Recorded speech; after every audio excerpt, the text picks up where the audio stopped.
momento de muita alegria poder estar aqui mais uma vez, poder falar do amor do Pai. E nós vamos, o mais breve possível, irmãos, estar fazendo esse estudo aqui, onde nós vamos falar um pouco sobre o senhorio, sobre justiça, sobre salvação. E é algo que eu gostaria muito que você anotasse, guardasse dentro do seu coração, que é algo que você precisa entender e levar para o resto de sua vida. E se possível também o Daniel puder colocar aqui para a gente depois, só para a gente estar lendo junto. Oi? Ah, tá, não está funcionando não? Então nós vamos sem então.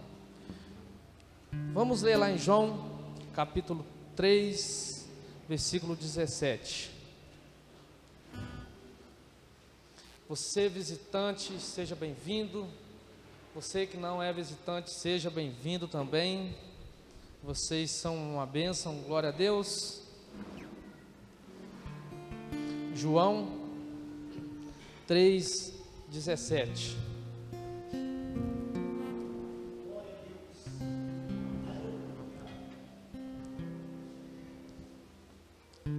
Mesmo assentado, mas com reverência à palavra do Senhor, um estudo, tentamos fazer ele o mais pequeno possível. Seria um estudo de 2 ou 3 dias, né?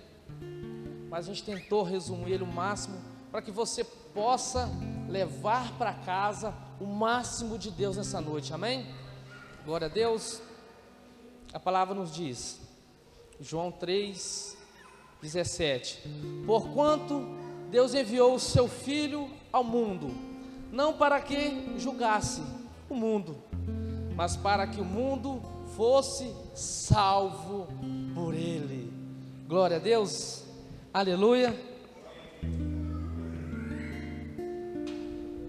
Irmão, nós temos procurado aprender mais sobre Deus, procurado aprender mais com Deus e também procurado entender mais com Ele, com outras pessoas, com irmãos que tiveram revelação dEle, que tiveram revelação do próprio Cristo, do próprio Jesus, não só da palavra da Bíblia, mas também Jesus, Deus, Ele é um Deus que revela coisas, não só revelou mas para esses homens deles aqui, falar que estão escritos na Bíblia, mas também revela para nós também coisas celestiais, coisas que vêm do céu, coisas que vêm do trono dele. Então nós temos buscado isso, Anderson, e passar isso para outras gerações também, para que essas gerações vindouras continuem os nossos passos, continue aquilo que Jesus começou, amém?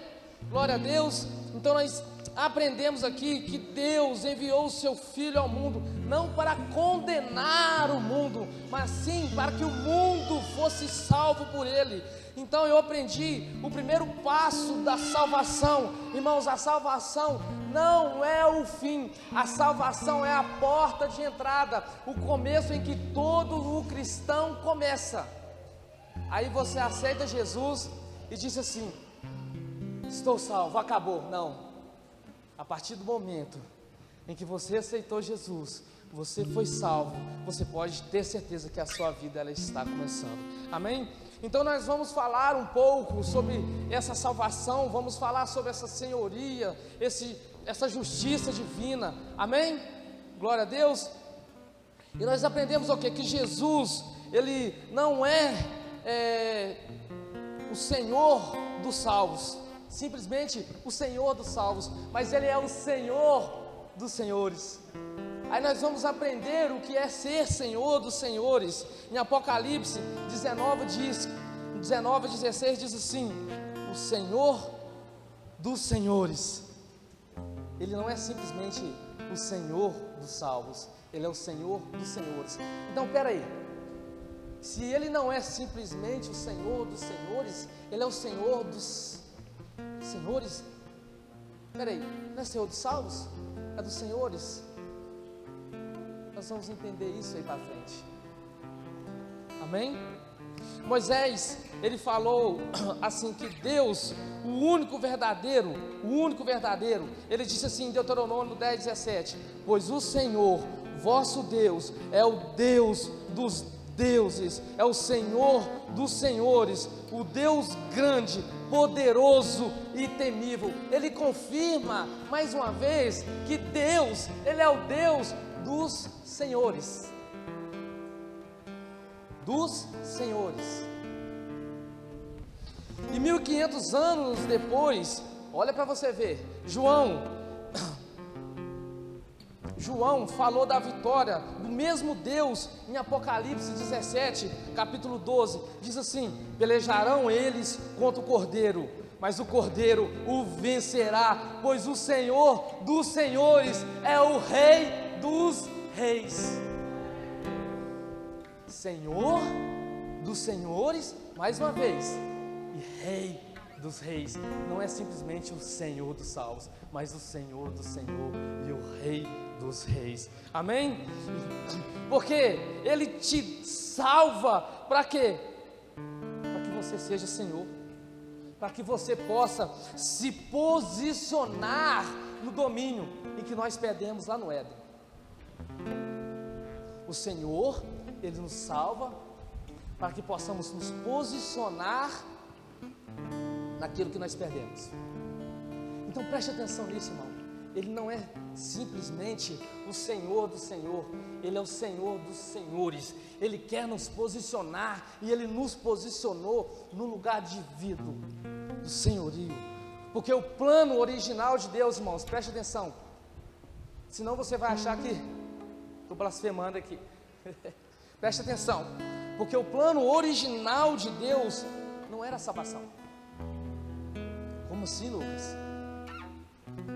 O plano original de Deus nunca foi a salvação. O plano original de Deus foi o domínio. O domínio. Gente, isso aqui é forte. Que Deus possa estar, em nome de Jesus, abrindo um canal de entendimento de cada um de vocês aqui, para que vocês não saiam daqui achando que esse estudo é uma heresia. Que os canais de entendimento e que os corações de vocês estejam abertos para receber o que Deus está te revelando nessa noite. Amém? Jesus veio, irmãos, para resgatar o que havia perdido. A ideia original de Deus está escrito lá em Gênesis, capítulo 1, do versículo 26 ao 30, que o homem dominasse sobre todas as coisas. Plano original de Deus: eu vou criar o homem para que ele domine sobre todas as coisas. Aí o homem pegou o domínio, e o que o homem fez com o domínio? Colocou sobre pessoas. O homem começou a querer dominar sobre pessoas. Amém? E pessoas você não domina, pessoas você conduz ao lugar aonde Jesus quer que ela esteja. Guarda isso no seu coração, irmão. Pessoas você não domina, você conduz ao lugar em que Jesus quer colocá-las. Anotou isso aí? Aí, o que acontece? O homem quer dominar sobre pessoas, não sobre coisas. E se nós olharmos para as pessoas e ver elas como coisas, nós vamos tratá-las como tais, como coisas.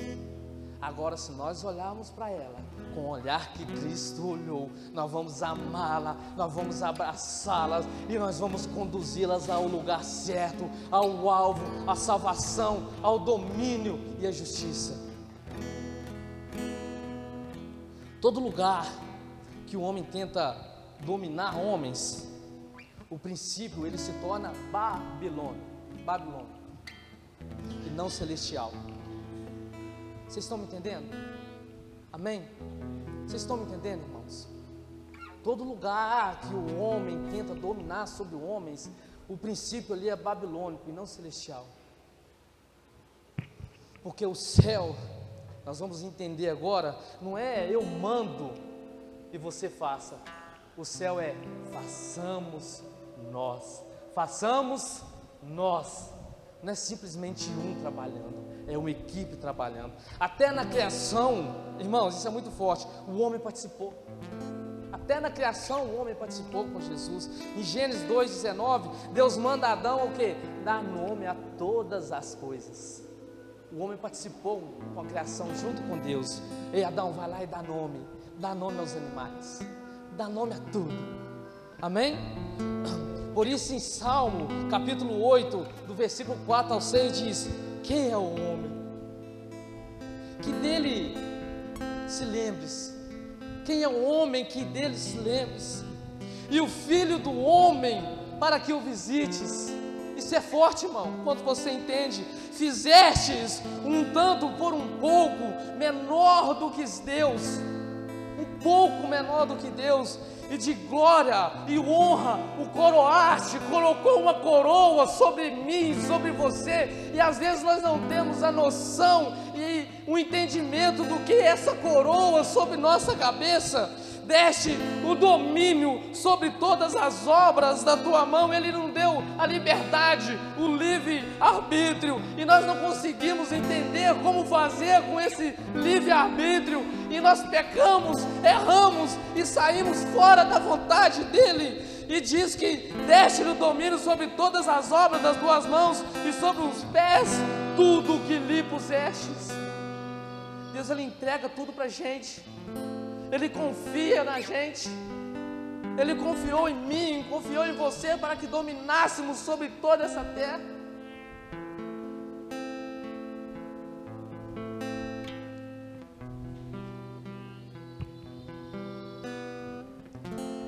E o homem é obra da mão de Deus? Guarde isso no seu coração, irmão. O homem não é obra da mão de Deus. O homem é a obra do coração de Deus, do íntimo de Deus. Você não é obra da mão de Deus, você é obra do íntimo, do coração do Pai. Amém? Efésios 1,4 nos diz que Deus nos elegeu nele antes da fundação do mundo. Então, antes de Deus criar o mundo e nos colocar nele, Deus já havia nos criado nele. Vocês estão me entendendo? Deus criou o homem nele. E o céu, irmão, eu tenho uma palavra para você aqui nessa noite. O céu, às vezes nós falamos assim, o céu é nosso destino, não é verdade? O céu é nosso destino, mas o céu, além de ser o destino, o céu é sua origem, é de lá que nós viemos, é dele, e por ele, e para ele, são todas as coisas, amém? E Deus, irmãos, ele não mora no céu, é o céu que mora nele, amém?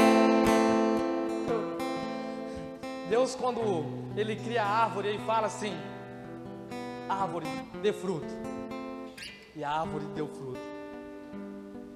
Ele cria as águas e diz assim: água, produza peixes. E se você tirar um peixe de uma água, o que acontece? Ele morre. E Deus nos criou nele. E eu vou te falar, irmão, se você sair dele, nós vamos morrer. Nós vamos morrer. E quando Deus nos criou, ele não terceirizou como fez com a árvore: dê fruto árvores, água, dê peixes. Deus disse assim quando nos formou, porque nós já havíamos habitado nele, Efésios 1,4, amém? Agora em Gênesis, quando ele nos formou, ele diz assim: façamos nós a imagem e semelhança. Façamos nós à imagem e semelhança. E todo homem que anda longe de Deus, ele vai morrer espiritualmente, porque ele vai sair do seu propósito. Então nós temos que voltar ao propósito original de Deus, que é o princípio de tudo. Porque Deus teve que colocar regras, irmãos? Alguém sabe por que Deus teve que colocar regras? Porque Deus, ele não colocou regras. Você sabe o que é regra?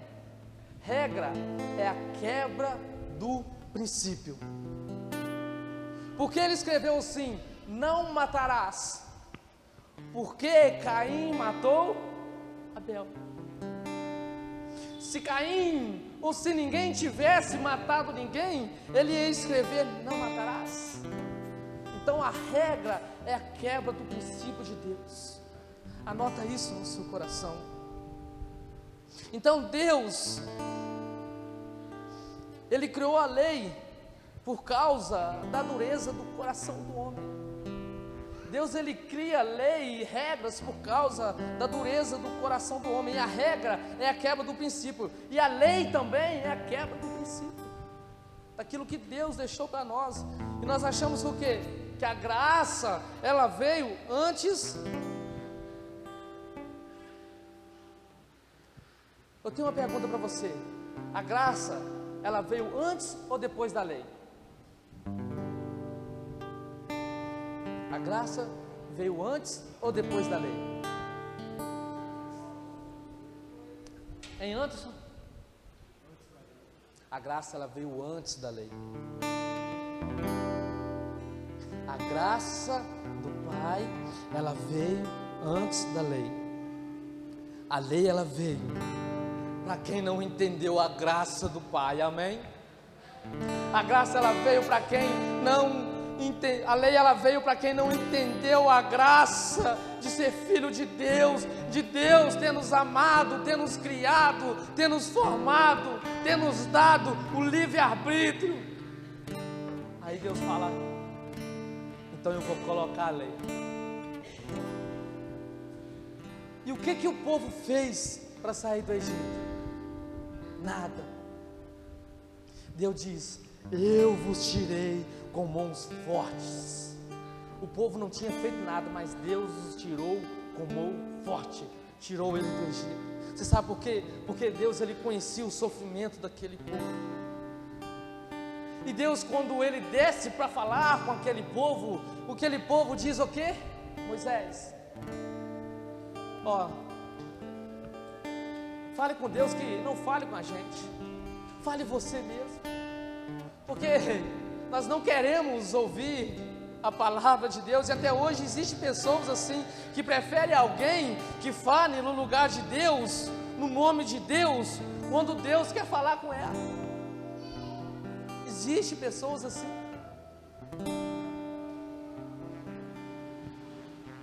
Jeremias 31, 34, nós não vamos ler por causa do tempo. A lei, se você saísse com uma mulher e adulterasse com ela, preste atenção, irmãos, para você ser apedrejado, você tinha que ser pego em flagrante, no tapa, no pulo, senão você não era apedrejado, você não ia receber, você não ia ter pecado, porque a lei, ela estava escrita numa pedra. Agora, ele pega a lei, preste atenção, irmãos, ele coloca ela no nosso interior, que é o Espírito Santo dele, e esse Espírito Santo, ele está aqui dentro, e ele está dentro de você, e toda vez que você vai fazer algo de errado, ele fala dentro de você, dizendo: não faz.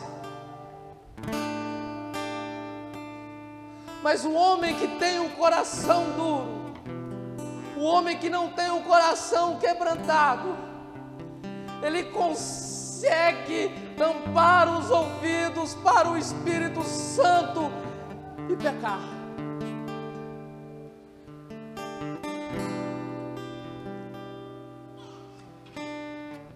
E o homem que tem o Espírito Santo, e usando o mesmo exemplo, e aí, se tem aquele homem e passa aquela mulher, ao passar aquela mulher, ele pode até olhar para ela, mas o Espírito Santo vai tocar nele e falar assim: ei, essa mulher não é tua, essa mulher ela não é tua. E naquele momento,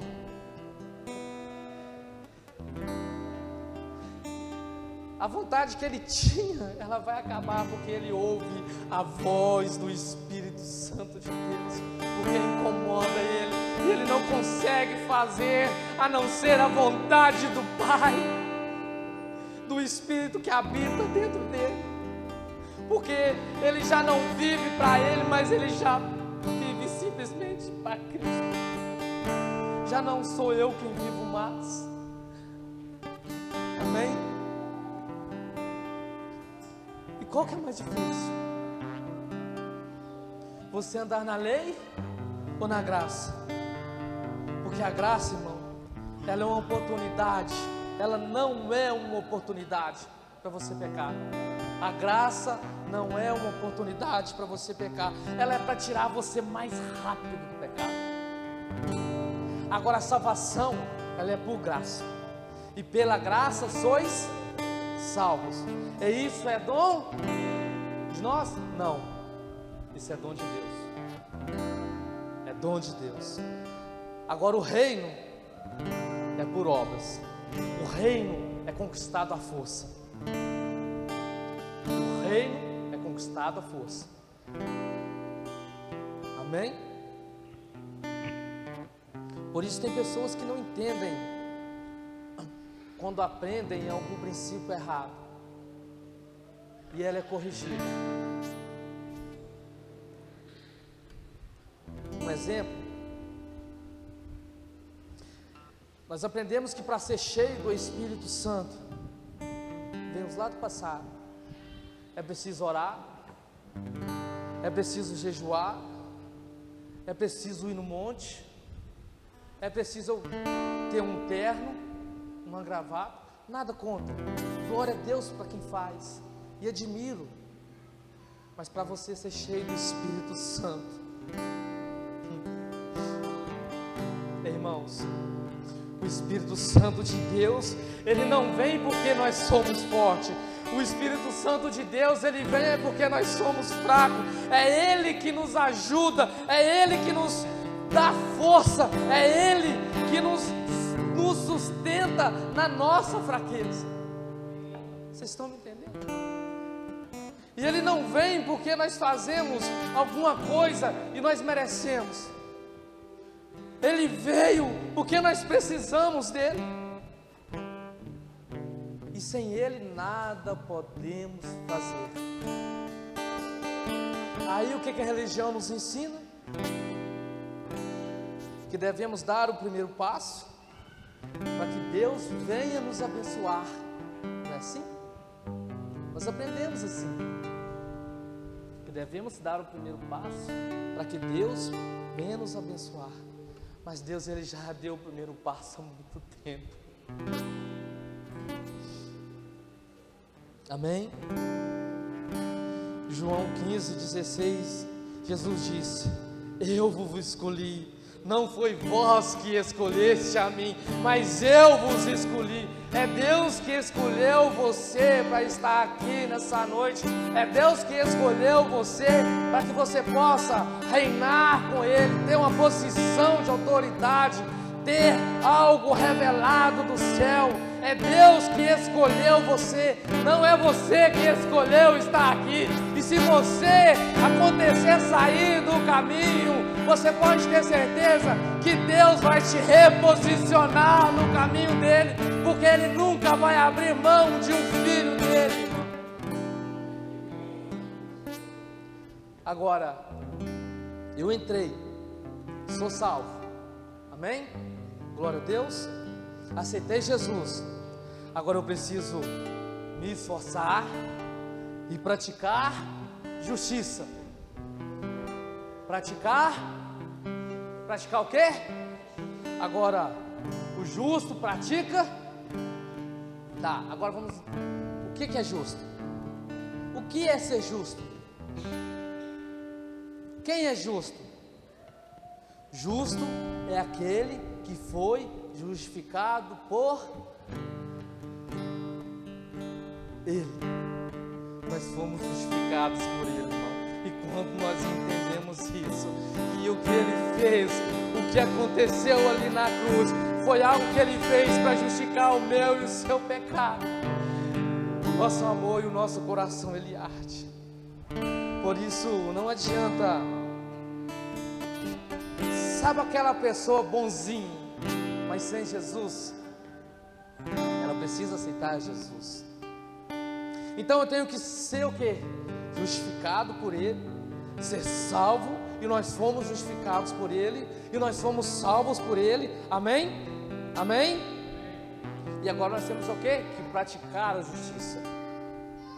E reino, irmão, o que é praticar a justiça? Reino é a prática de justiça. Irmão, guarda isso no seu coração, em nome de Jesus. Isso é algo que você precisa carregar para sempre. Reino é prática de justiça. E tem salvos, irmãos, que vão ser salvos, que não conhecem o que é reino.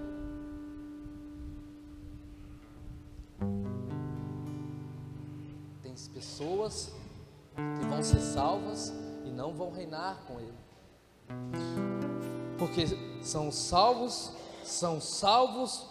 e serão salvos e não vão praticar a justiça. Vão ser salvos e para a glória, mas não vão governar com Jesus, não vão estar no governo com Cristo.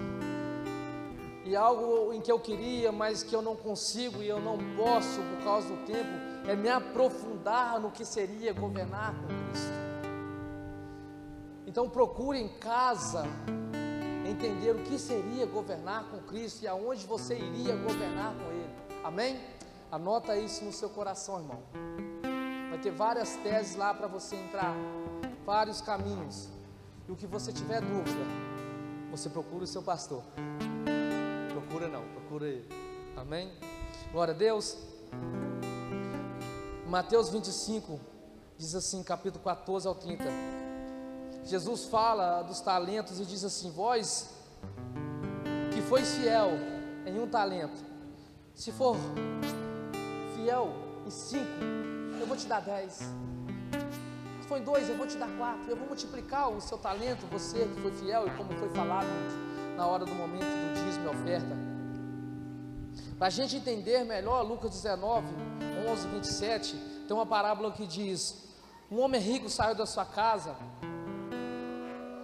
e de sua propriedade deixou 10 minas com seu empregado, e ele foi ser coroado.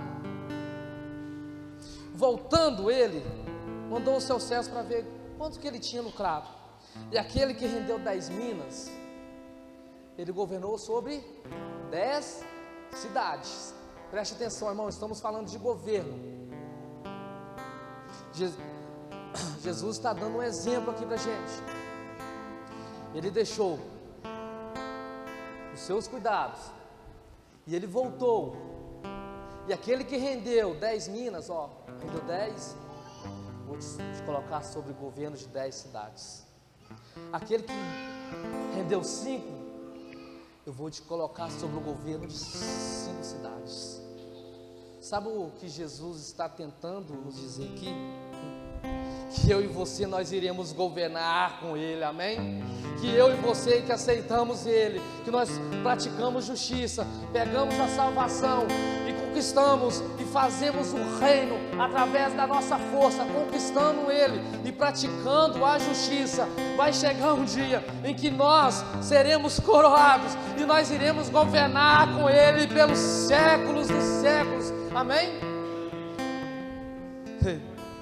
Aquele que vencer, herdará comigo todas as coisas e assentará comigo no meu trono, assim diz o Senhor, como eu assentei com o meu Pai. Amém? Agora, o que Jesus venceu para a gente? Jesus venceu para mim e para você a salvação, não o reino. Jesus venceu para nós a salvação, não o reino. O reino é eu e você que temos que conquistar a força. Deus, Ele deu o primeiro passo e a gente entra praticando a justiça. Amém? Glória a Deus. E o que eu preciso? Praticar essa justiça. Porque a noiva, irmão, preste atenção aqui. Ficamos 2 dias lendo o Cântico dos Cânticos. Conversei isso com o Beto e o Anderson, né? Cântico dos Cânticos. Até 11 horas da noite, esses 2 dias. E tomamos a tipologia de Davi.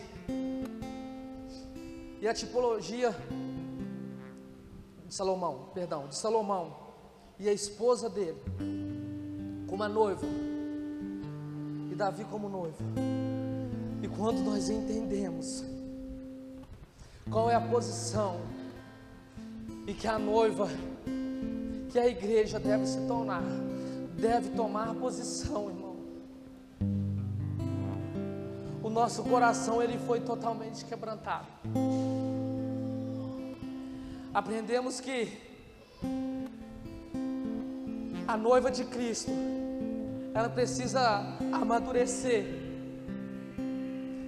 que a noiva de Cristo, ela precisa tomar como posse o noivo, e amar o noivo como o noivo ama a igreja. E é difícil até falar sobre isso, porque é algo que mexeu muito com a gente.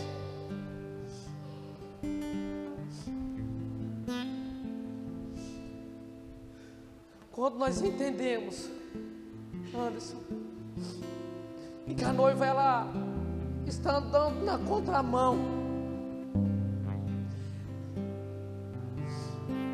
que ela não está amando o noivo, e nós entendemos naquele estudo que nós começamos errado, e que Jesus ele consertou o meu e o seu erro, por amor à nossa vida.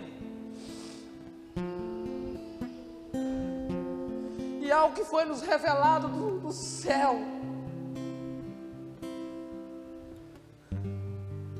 aquilo mexeu com a gente. E eu falei com o Anderson, a minha vida nunca mais vai ser a mesma, e a vida daqueles que estavam ali nunca mais vão ser a mesma. Porque nós entendemos, Beto, que a noiva ela precisa se entregar de corpo e alma. Mas às vezes nós viemos aqui na frente, ou sentamos aí no banco, e não damos o valor que o noivo precisa ter.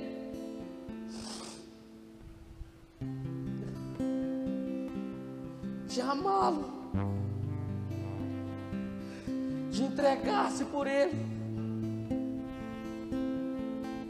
de simplesmente acordar pela manhã e dizer que ama ele,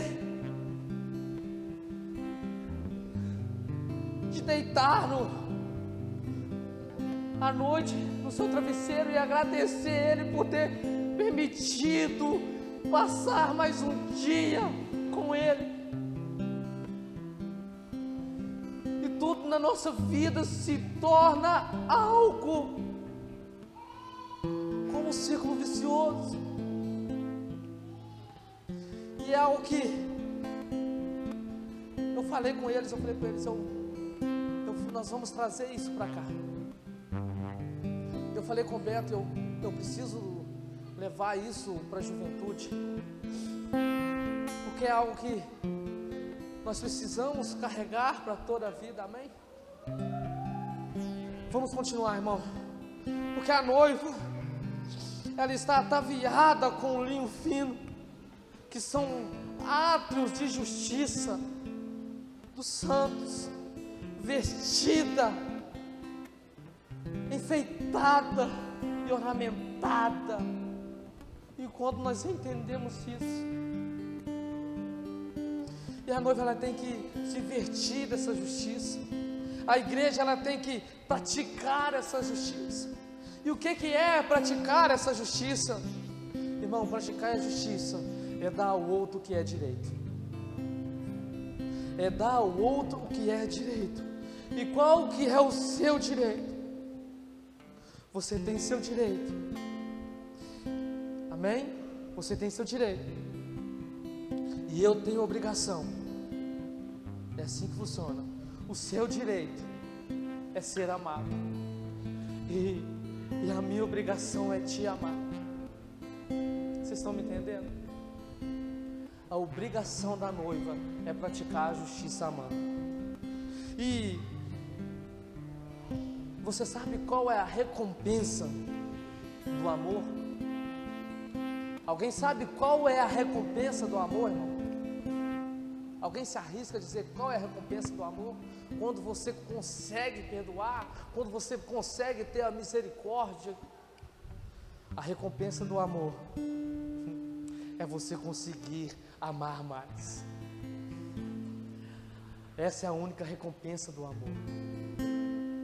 A recompensa do amor que nós temos é conseguir a cada dia amar mais. E hoje você ama, mas amanhã você consegue perdoar mais e amar mais. Outros vão errar com você, mas você vai praticar a justiça, e no outro dia seguinte você vai continuar amando mais. Amém? Então eu vejo que a igreja ela precisa se posicionar com Deus. Amém?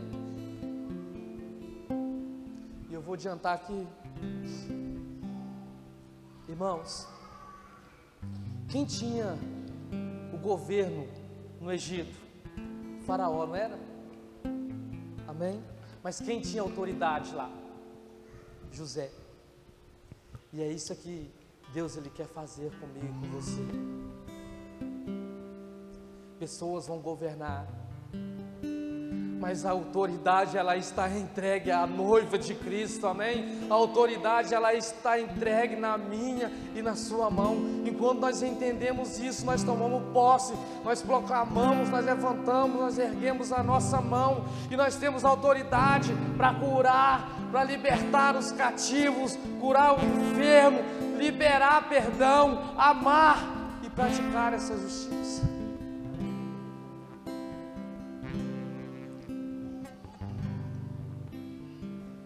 Qual que é o nosso propósito?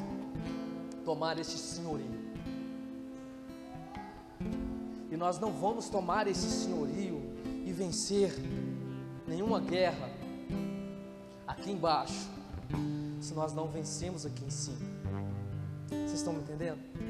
Nós não vamos conseguirmos vencer aqui embaixo, se nós não conseguimos vencer aqui em cima. Moisés, ele adorava em cima, amém? Ele adorava em cima com suas mãos erguidas. Josué, ele guerreava embaixo, amém? Mas chegou um ponto que ele não conseguiu com suas mãos ficar levantado. Então aparecem dois amigos e levantam a mão dele. Deus ele trabalha com equipe desde a eternidade. Deus ele nunca trabalhou sozinho. Ele trabalha com equipe desde a eternidade. A primeira coisa que Jesus fez na terra foi levantar uma equipe. E quem que ele levantou? Seus discípulos. E hoje às vezes nós temos templos lindos e maravilhosos, mas nós não temos a equipe.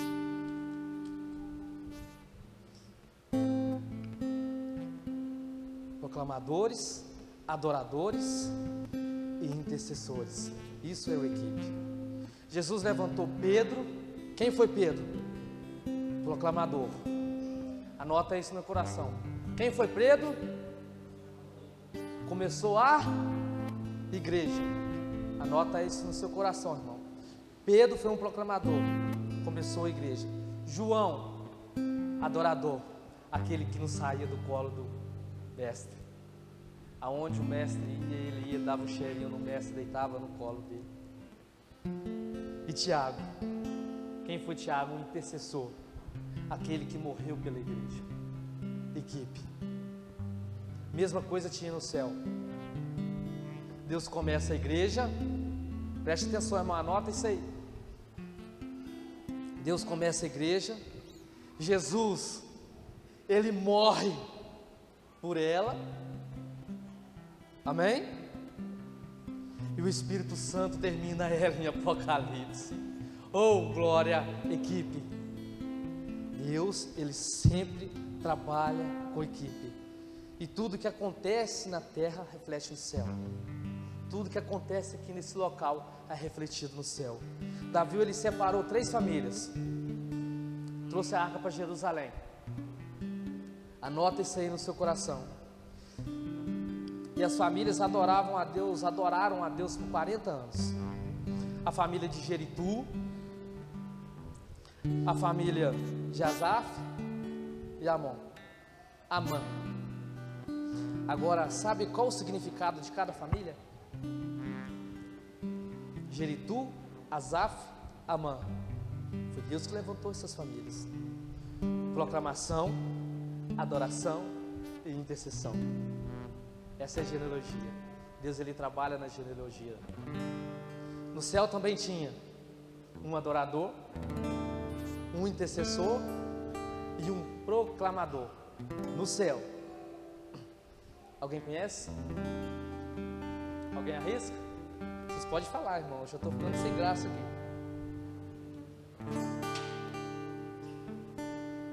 Gabriel, ele era um proclamador, o anjo de Deus.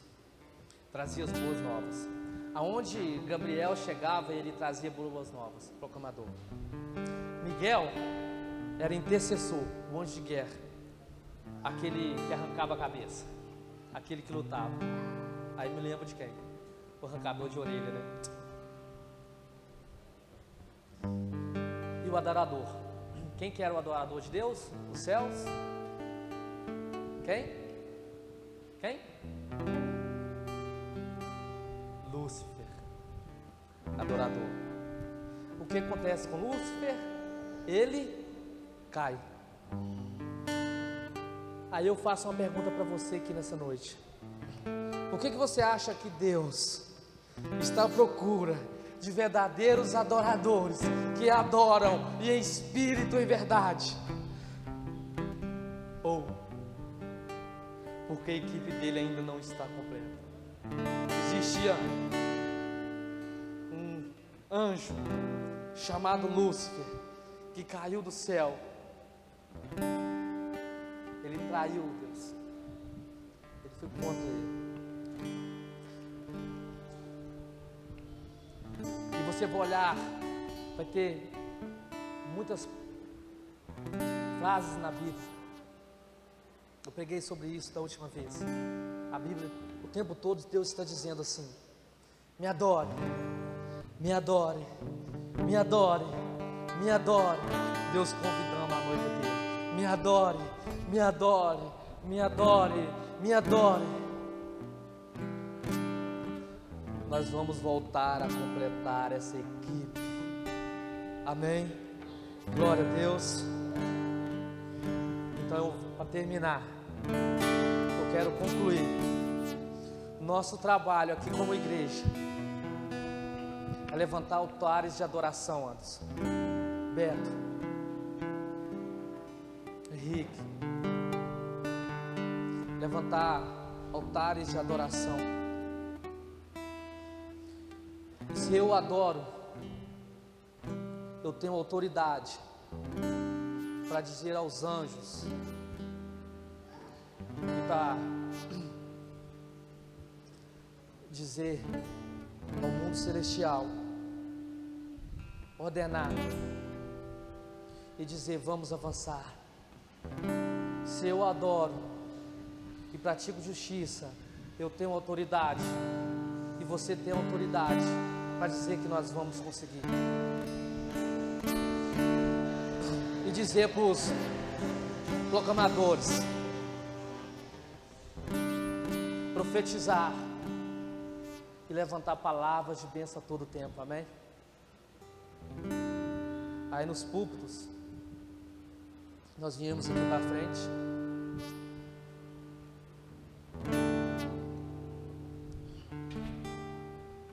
Nós viemos aqui nos púlpitos, ganhamos ofertas, entregamos a oferta,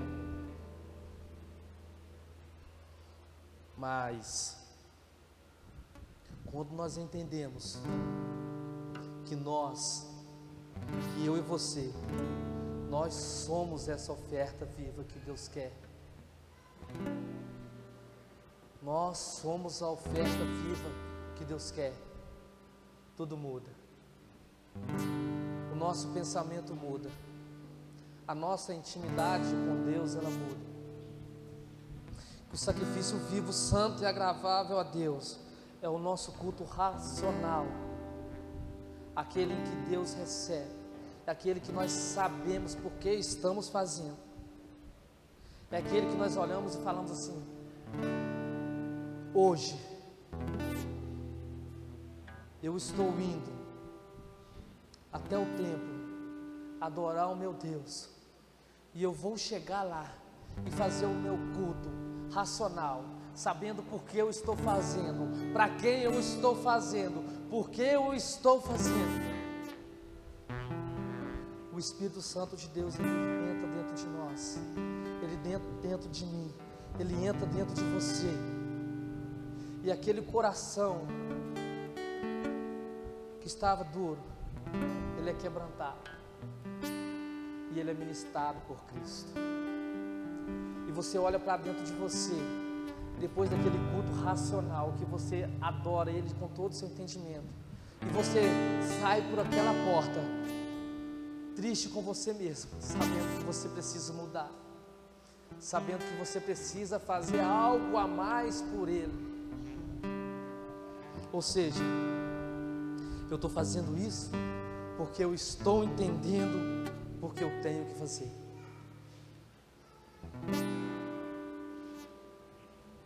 E que nessa noite, isso que foi ministrado no seu coração, isso que Deus trouxe até nós,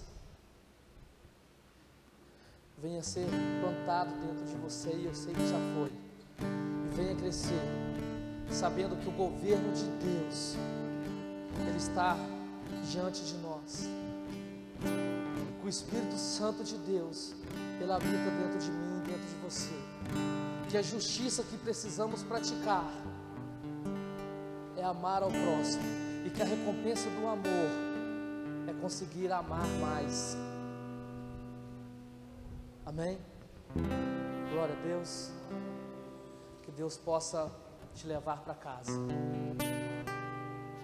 e que o Espírito Santo de Deus possa continuar ministrando dentro de você, e que todos os dias em que você levantar, que você deitar na sua cama, você possa entender que existe um noivo que te entregou um governo, e que você precisa amar esse noivo e dizer para ele, e ele quer ouvir isso todos os dias, que você ama ele,